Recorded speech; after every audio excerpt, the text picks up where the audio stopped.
बच्चों, अस्सलाम वालेकुम। आई होप सो कि आप सब बिल्कुल ठीक होंगे। इससे पहले हमने जो टॉपिक पढ़ा था वो था एंडोप्लाज्मिक रेटिक्यूलम। ठीक है, अगर आपने नहीं पढ़ा तो आप चैनल पे जाके इसकी वीडियो देख सकते हैं, अच्छे से आपको समझ आ जाएगा कि कॉन्सेप्चुअल भी और किस तरह से पेपर के हिसाब से भी किस तरह से इससे क्वेश्चन आते हैं वो भी आप अच्छे समझ लेंगे। आज का जो हमारा टॉपिक है राइबोसोम्स, ये बहुत ही ज़्यादा इंपॉर्टेंट क्वेश्चन है और अक्सर इसको पेपर में पूछा जाता है एज अ लॉन्ग क्वेश्चन के तौर पर, शॉर्ट या एमसीक्यूज के तौर पर आ जाता है। ठीक है, तो हम पढ़ते हैं। Proteins make up to about 55% dry weight of a cell. A cell thus needs protein synthesis at high rate. This role is performed by the ribosomes.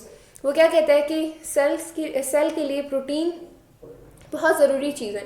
तकरीबन 55% ड्राई वेट होता है सेल का प्रोटीन्स, और इसीलिए प्रोटीन की क्योंकि इसका 55% बहुत ज़्यादा होता है, इसलिए प्रोटीन की सिंथेसिस बहुत हाई रेट पर हो रही होती है सेल को, और सेल को ज़रूरत होती है। अच्छा, ये जिस तरह से मैं आपको यानी जैसे इन्होंने बुक में मेंशन किया, जिस तरह से हम उसको पढ़ रहे हैं, आप इस तरह से इसको पेपर में नहीं लिखेंगे। ठीक है, यानी इसका एक प्रॉपर पैटर्न होता है। अगर आपको एज अ लॉन्ग क्वेश्चन आता है उस हिसाब से आप पूरे पैटर्न के साथ वहाँ पे लिखेंगे, तो वो भी हम समझने के बाद, ठीक है, उसको भी पढ़ लेंगे। ठीक है, जब हम ये पूरा टॉपिक पढ़ लेंगे ना, तो मैं आपको वो भी बता दूँ किस तरह से आप इसको पेपर में अटैम्प्ट करेंगे अगर एज ए लॉन्ग क्वेश्चन आता है। शॉर्ट आ जाए तो फिर तो आपको कॉन्सेप्चुअल मतलब आप समझ लेंगे ना, तो वहाँ पे फिर आप एज टू द पॉइंट जो उन्होंने पूछा वो आप लिख लेंगे। ठीक है, okay. So this role is perform by ribosome by the ribosomes. ठीक है, जिस तरह से मैंने आपको बताया कि सेल को हाई रेट पर प्रोटीन की सिंथेसिस करने की ज़रूरत होती है, क्योंकि प्रोटीन एटलीस्ट आपके पास 55% ड्राई वेट होती है सेल का, और इस वजह से ये प्रोटीन की सिंथेसिस सेल में कौन करता है? राइबोसोम्स करते हैं। राइबोसोम्स मेनली इसका फंक्शन होता है प्रोटीन की सिंथेसिस करना। ठीक है, उसके बाद ribosomes are tiny granular structure found both in prokaryotic and eukaryotic cells. आज अभी तक हम जो मेम्ब्रेन बाउंडेड ऑर्गेनेलीज पढ़ रहे हैं वो सिर्फ यूकैरियोटिक्स में होते हैं, लेकिन राइबोसोम ऑर्गेनेली ऐसा है जो दोनों में पाया जाता है। ठीक है, यानी कि बैक्टीरिया में भी और यूकैरियोटिक सेल्स जैसे कि हमारे पास प्लांट्स एंड एनिमल सेल वगैरह है। ठीक है, उसके बाद they are not bound by any membrane. अच्छा, जो मेम्ब्रेनलेस होता है, राइबोसोम्स के ऊपर कोई मेम्ब्रेन नहीं होती। जिस तरह से हम माइटोकॉन्ड्रिया में पढ़ते हैं, जिस तरह हम न्यूक्लियस में पढ़ते हैं कि उस पर मेम्ब्रेन होती है, डबल मेम्ब्रेन होती है, उस तरह से यहाँ पे कोई मेम्ब्रेन नहीं होती। ठीक है, कोई मेम्ब्रेन इस पर प्रेजेंट नहीं होती, ये मेम्ब्रेनलेस होता है। दे आर कंपोज ऑफ रफली equal amount of proteins and ribosomal RNA. ठीक है, आरएनए। अच्छा, वो क्या कहते हैं, यानी कि जो राइबोसोम्स होते हैं ये इक्वल अमाउंट पर कंपोज होते हैं, यानी प्रोटीन्स भी और साथ में जो एक राइबोसोमल आरएनए का एक टाइप होता है। ठीक है, जैसे हमारे पास ट्रांसफर आरएनए, मैसेंजर आरएनए, वैसे ही हमारे पास राइबोसोमल आरएनए होता है। ठीक है, तो राइबोसोमल आरएनए और साथ ही हमारे पास प्रोटीन्स, इनका इक्वल अमाउंट से हमारे पास बन के राइबोसोम्स बनते हैं। ठीक है, उसके बाद prokaryotic ribosomes however smaller in size. वो क्या कहता है कि जो प्रोकैरियोटिक, अच्छा मैंने आपको बताया कि प्रोकैरियोटिक में भी होता है, यू में भी होता है। ठीक है, लेकिन जो प्रोकैरियोटिक सेल्स हैं उसमें जो राइबोसोम्स होता है वो 70S का राइबोसोम्स होता है। ठीक है, यानी वो स्मॉल राइबोसोम्स होता है, और जो प्रोटीन्स जो यूकैरियोटिक सेल्स में होते हैं वो लार्जर होते हैं इन साइज में। ठीक है, okay. So a large number of ribosomes are scattered in the cytoplasm. वो क्या कहते हैं, एक लार्ज नंबर की जो राइबोसोम्स होते हैं वो साइटोप्लाज्म के ऊपर पड़े होते हैं हमारे पास। ठीक है, सेल में। In eukaryotes many ribosomes are also attached on the surface of RER. वो क्या कहता है कि यूकैरियोटिक सेल्स में राइबोसोम्स, हमने पिछले वाले टॉपिक में पढ़ा भी था कि यहाँ पे ये देखें कि ये जो हमारे पास एंडोप्लाज्मिक रेटिकुलम है, ये RER रफ इंडोप्लाज्मिक, दो टाइप्स होते हैं ना इसके। तो जो रफ इंडोप्लाज्मिक रेटिकुलम है इसके ऊपर ये देखिए राइबोसोम्स की अटैचमेंट है, जिस वजह से ये क्या कर रहा है, इसकी रफ अफेरेंस दे रहा है माइक्रोस्कोप पे। तो इसकी यही वजह होती है रफनेस की कि इस पर राइबोसोम्स अटैच होते हैं। जिस तरह से राइबोसोम के टॉपिक में उन्होंने हमें बताया कि राइबोसोम्स जो होते हैं वो हमारे पास RER पर भी प्रेजेंट होते हैं यूकैरियोट्स में। ठीक है, प्रोकैरियोट्स में नहीं। प्रोकैरियोट्स में तो एंडोप्लाज्मिक रेटिकुलम होता ही नहीं है ना। ठीक है, ओके। नेक्स्ट हमारे पास इसका उन्होंने आपको डायग्राम के ज़रिए से फंक्शन बताया। ये फंक्शन समझना यानी इन डायग्राम में आपको बहुत ज़रूरी है, क्योंकि आपको पेपर में वो पूछ सकता है। ठीक है, क्योंकि डायग्राम्स के क्वेश्चन जो है वो काफ़ी आते हैं पेपर में। मैंने आपको इम्पॉर्टेंट शॉर्ट क्वेश्चन भी बताए हैं, यानी पूरी बुक से मैंने आपको समराइज़ करके दी है। वीडियो मैंने हमारे चैनल पर होगी, अगर आप चाहते हैं तो मैं इस लिंक भी दे दूँगी।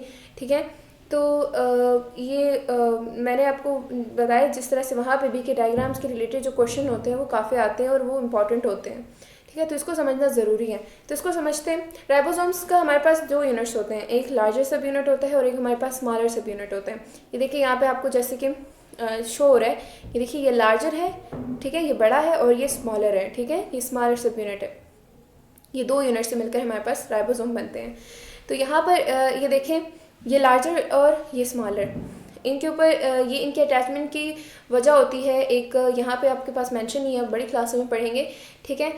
तो अभी हम इतना ही समझते हैं कि हमारे पास एक लार्जर सब यूनिट होता है, एक स्मॉलर सब यूनिट होता है, और जब इनका फंक्शन हो रहा होता है, यानी फंक्शन क्या है, इनका प्रोटीन सिंथेसिस का फंक्शन है। तो जब इनका फंक्शन हो रहा होता है तो क्या हो रहा है कि जो हमारे पास मैसेंजर आरएनए आता है बन के, ठीक है, कॉपी होके आता है डीएनए से, जिसे न्यूक्लियस भेजता है आपके पास राइबोसोम के पास कि भाई मुझे क्या करना है, मुझे इतने ये वाले प्रोटीन्स बना के दो। डीएनए क्या करता है, डीएनए अपना एक मैसेंजर आरएनए कॉपी करता है अपने आप से कि, और उस मैसेंजर आरएनए में आपके पास एक टाइप की इन्फॉर्मेशन होती है, ठीक है। इन्फॉर्मेशन यानी एक खास सीक्वेंस होता है न्यूक्लियोटाइड्स का कि जिसकी ज़रिए से जिस हिसाब से मुझे ये प्रोटीन चाहिए, ठीक है। जब मैसेंजर आरएनए के पास होता है, आप ये समझ लें कि अगर आप एक कस्टमर है, ठीक है, कस्टमर आपको समझ ले, कस्टमर को डीएनए समझ ले, ठीक है। तो वो कस्टमर वेटर को कहता है कि भाई ये वाली उसको ऑर्डर देता है कि जाओ ये ऑर्डर लो और जाके किचन स्टाफ को कहो, यानी एक रेस्टोरेंट में कि किचन स्टाफ को कहो कि मुझे इस तरह के ये वाला फूड प्रिपेयर कर दे। वो फूड को आप समझ ले प्रोटीन है, ठीक है। तो वेटर आप समझ ले ये मैसेंजर आरएनए वेटर है, ठीक है। तो वो मैसेंजर आरएनए के पास यानी वेटर के पास प्रॉपर इन्फॉर्मेशन होती है कि मुझे ये फूड यानी ये प्रोटीन लेकर आना है। तो ये आता है किचन के पास, किचन आपके पास ये है राइबोसोम्स, इसके पास आता है कि भाई ये मेरे पास ये क्या सीक्वेंस आई है और मुझे इस तरह के प्रोटीन्स बना के दो। तो क्या करता है कि ये प्रोटीन्स उस तरह से अपने राइबोसोम्स को पता चल जाता है कि राइबोसोम इसकी सीक्वेंस को रीड करता है और उस तरह से उसकी प्रोटीन की सिंथेसिस करता है। अब यहाँ पे एक और का काम होता है, ठीक है, यानी किचन के पास फूड बनाने के लिए फूड के इंग्रेडिएंट्स भी तो चाहिए ना। फॉर एग्जांपल अगर वो बिरयानी बना रहा है तो उसके लिए चिकन चाहिए होगा और बाकी जितनी भी रिक्वायरमेंट्स होगी, तो वो क्या करेगा, वो ट्रांसफ़र आरएनए लेकर आएगा। ट्रांसफ़र आरएनए क्या करेगा, अमीनो एसिड्स लेकर आएगा, ठीक है, या अमीनो एसिड्स। तो वो लेकर आएगा यानी एक टाइप के आपके पास इंग्रेडिएंट्स लेकर आएगा जिससे वो फूड बनेगा। जो मैसेंजर आरएनए ने कहा है कि मुझे इस तरह के प्रोटीन चाहिए, तो अब राइबोसोम्स को अमीनो एसिड्स चाहिए जिसकी अटैचमेंट यानी जिसकी कनेक्शन से आपके पास एक पूरी प्रोटीन बनेगी।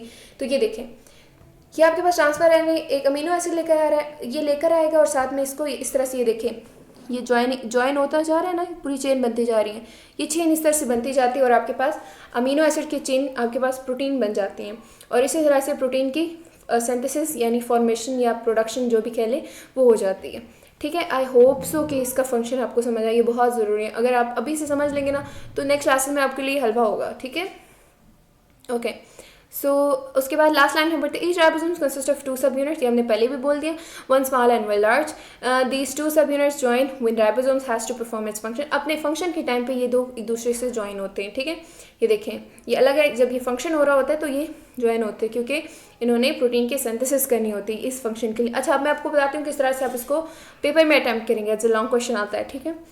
तो एज ए लॉन्ग क्वेश्चन अगर ये आए तो आपने क्या करना है, सबसे पहले राइबोसोम्स की थोड़ी सी डेफिनेशन करनी है, और डेफिनेशन मैंने आपको जैसे समझाया उस हिसाब से आप डेफिनेशन लिखेंगे, ठीक है। उसके बाद आप क्या करेंगे, इसका फंक्शन लिखेंगे या इसका स्ट्रक्चर, आप इसका स्ट्रक्चर लिखेंगे और उसके बाद आप इसका फंक्शन लिखेंगे, ठीक है। और अगर ये डायग्राम आप बना सकते हैं तो ये भी बनाएं तो ये ज़्यादा अच्छी बात होगी, ठीक है। आप फंक्शन में क्या लिखेंगे कि प्रोटीन की सिंथेसिस करनी होती है, स्ट्रक्चर में आप ये लिखेंगे कि आप इनमें मेम्ब्रेन नहीं होती। ये देखिए यहाँ आपके पास स्ट्रक्चर है, ribosomes are tiny granular structures found both in prokaryotes and eukaryotic cells, they are not bounded by any membrane, they are composed of रफली equal amount of proteins and ribosomal RNA, ठीक है। ये आपके पास क्या है इसका, और ये स्मॉलर इनसाइड लार्जर इनसाइड ये मेंशन करेंगे आप, ठीक है। तो ये आपके पास स्ट्रक्चर हुआ और फंक्शन आपके पास प्रोटीन सिंथेसिस और डेफिनेशन आप क्या करेंगे कि ribosomes is a membraneless originally which is present in both eukaryotic and prokaryotic cells, and the primary function of ribosomes is to is protein synthesis, तो which ठीक है, ये प्रोटीन सिंथेसिस। तो ये आपके पास बेसिकली क्या हो जाएगा, इसका फंक्शन सॉरी इसकी डेफिनेशन में आप कह सकते हैं ये हो जाएगा। बाकी स्ट्रक्चर भी होगा और फंक्शन भी कर देंगे आप, तो और ये डायग्राम भी बना देंगे आप, और और क्या रह गया इसमें कुछ, हाँ ये दिस टू, और फंक्शन में आपके लिख लेंगे कि ये जो टू स्मॉलर और लार्जर और सब यूनिट्स ऑफ फंक्शन में इसको मेंशन कर देंगे, या इसको स्ट्रक्चर में भी मेंशन कर दे तो कोई बात नहीं, ठीक है। तो फंक्शन में भी आप मेंशन कर देंगे और स्ट्रक्चर में भी मेंशन कर दे तो भी कोई मसला नहीं है। फिर आप लिखेंगे कि इनके दो फर्स्ट भी है, और यानी कि एक लार्जर सब यूनिट है और एक स्मॉलर सब यूनिट है, तो इन दोनों को मिला ये जब ज्वाइन तब होते हैं जब इनको फंक्शन होना करना होता है, फंक्शन यानी प्रोटीन की सिंथेसिस, ठीक है। तो तब ये उस टाइम उसकी दोनों की लार्जर और स्मॉलर सब यूनिट की ज्वाइनिंग होती है। तो इस तरह से आप इसको समझ लेंगे और वहाँ पे लिख लेंगे, ठीक है, और आराम से इस क्वेश्चन को अटेम्प्ट कर लेंगे। आई होप सो कि आपको अच्छे समझ आ चुका होगा। और फिर भी अगर आपको कोई क्वेश्चन है तो आप ज़रूर कमेंट्स में पूछ सकते हैं, ठीक है। अपना बहुत सारा ख्याल रखिए। नेक्स्ट वीडियो तक अल्लाह हाफ़िज़।